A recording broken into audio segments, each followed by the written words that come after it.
কোন বিবাহিত পুরুষের বিরুদ্ধে যদি তার কোনো ওয়াইফ অভিযোগ আনে, আমাদের বাংলাদেশের আইনে এই আইনটা পুরুষদের জন্য অবশ্যই জারি করতে হবে। ওয়াইফ কোন অভিযোগ করলে বিশ্বাসযোগ্য হয় না, ওয়াইফকে যথারীতি এভিডেন্স প্রমাণ করতে হবে। আমি একটা কথা পুরুষদেরকে জিজ্ঞেস করতে চাই, হে পুরুষেরা, আমি নিজেও তো পুরুষ, আপনারাও পুরুষ।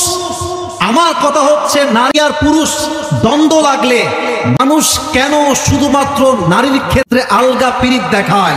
আমার কথা, পুরুষের ক্ষেত্রে বৈষম্য তৈরি হয় কেন? রাস্তায় একজন মেয়ে আরেকজন ছেলে ঝগড়া হচ্ছে, মারামারি হচ্ছে, আমরা পুরুষ জাতি বড় বেঈমান। আমরা আগে গিয়ে নারীর পক্ষপাতিত্ব করি এবং এটার সুযোগ নিয়ে কিছু নারী পুরুষের চরিত্রে কলঙ্কিত করে রেখে দেয়। যুবক ভাইরা, আমি সব নারীকে এক পাল্লায় মারতে চাই না। অনেকে বিয়ে করেছেন, অনেকে বিয়ে করেন নাই। আপনার ওয়াইফ যখন বিয়ের পরে আপনাকে নিয়ে অভিযোগ তুলবে সমাজের চোখে, মেম্বারের সামনে, সোশ্যাল মিডিয়ায়, ফেসবুকে, ইউটিউবে, তখন বুঝবেন খেলা কাকে বলে, চালা কাকে বলে। এই জন্য আমি বলি, এমন মেয়েকে বিয়ে করা উচিত যে মেয়ের সঙ্গে ডিভোর্স হয়ে গেলেও সেই মেয়ে পুরুষের সম্মানে আঘাত করবার চেষ্টা করবে না। দুই নাম্বার আরেকটা কথা বলতে চাই, আমার প্রিয় কলিজার টুকরা সম্মানিত বোনদের জন্য। আমি জানি আমার বোনেরা আমাকে প্রচন্ড সম্মান করেন, কারণ আমি আমার বোনদের পক্ষে কথা বলি। আমি আসিফ হুজুর যুবকদেরকে নিয়েও বলি, মা বোনদেরকে নিয়েও বলি, প্রিয় বোন, যখন আপনি নিয়ত করেছেন স্বামীর বিরুদ্ধে অভিযোগ নিয়ে আসবেন সমাজের সামনে, আপনার যে তালাক হবে এটা কপালে লিখে নিয়ে তারপরে মাঠে নামবেন। আমরা পুরুষ জাতি বড্ড সেনসিটিভ, আমরা সব সহ্য করব, কিন্তু আমার চরিত্রে কেউ আঘাত দিবে, আমাকে কেউ কলঙ্কিত করবে, তার সঙ্গে আমি আজীবন সংসার করব, এটা কষ্টিন কালো সম্ভব হতে পারে না। আর একটা কথা বলতে চাই মেয়েদের জন্য, এটা অনেক মেয়েদের গায়ে লাগতে পারে, বাট চাপায়ের মাটিতে বলতে আমি বাধ্য হচ্ছি। মাথায় রাখবেন, ডিভোর্স হইলে পুরুষের কোনো ক্ষতি হয় না, সব ক্ষতি একজন মেয়ের হয়।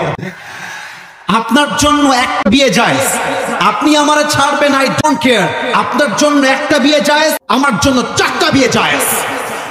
আপনি আমার সঙ্গে বেঈমানি করে 2 পয়সা ক্ষতি করতে পারবেন না, এবং আপনি একবার কলঙ্কিত হয়ে গেলে আপনার পুরো জীবনটাই প্রশ্নবিদ্ধ হয়ে যাবে। 3 নাম্বার কথা বলে আমি আমার ভূমিকার কথা ইতি টানতে চাই, কারণ আমাকে কোরআন থেকে তাফসীর পেশ করতে হবে। I don't have enough time, আমার কাছে খুব লম্বা করার সময় নেই। মুরব্বীদেরকে বলবো, যুবকদেরকে বলবো, এমন বংশের মেয়েকে বিয়ে করবে যেই বংশের মেয়ে তার স্বামীর ইজ্জত কি তা বুঝে। আজকে 80% থেকে 90% ডিভোর্স হচ্ছে মেয়ে চরিত্রহীন হওয়ার জন্য, টিকটকার হওয়ার জন্য। আমি কি বলবো, দুঃখের কথা, আমার কলিজা ফেটে যায়।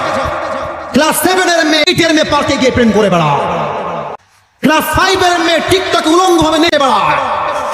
আমার অবাক হয়ে যায় এই কথা বলতে গিয়ে। 18 বছরের আগে নাকি বিয়ে করা যাবে না, কিন্তু যেই মেয়েটা 12 বছর বয়সে, 13 বছর বয়সে ইজ্জত দিয়ে বেড়ায়, তার আইনটা কোথায় আপনারা বাড়াবেন আমাকে বলেন।